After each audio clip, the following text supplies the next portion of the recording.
Lawi, Iyalah, Bu. apalah nak jadi dengan kita ni, Lawi? Dah bertahun-tahun, asyik tidur kat serambi aja. Kita ni orang gaji lah, Bu.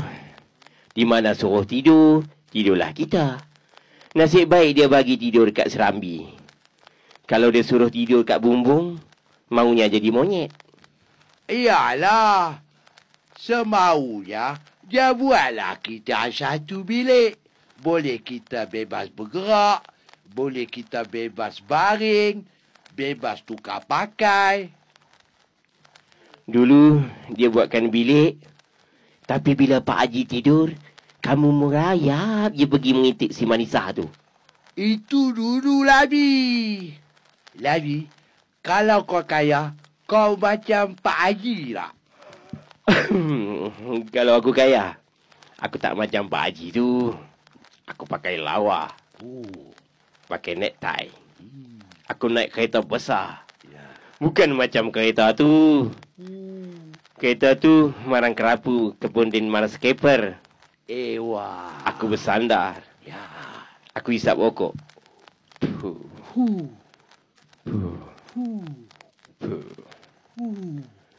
Driver, pergi naik kelab ya. Hello, Tuan Doktor. Hello, Tuan Magistrate. Long time no see. How do you do? Fine, thank you. Have a seat, please. Thank you. You have a drink, Magistrate? I don't mind. Thank you. Boy? Saya, Tuan.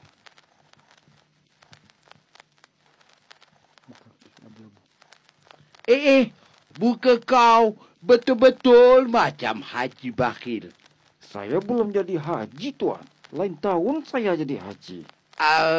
Apa nama kau? Bakhil. Bakhil? Bakhil bin kedekut.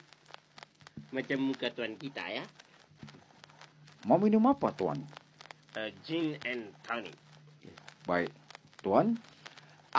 Bring me Iblis and tonic. Iblis tonic mana ada, Tuan?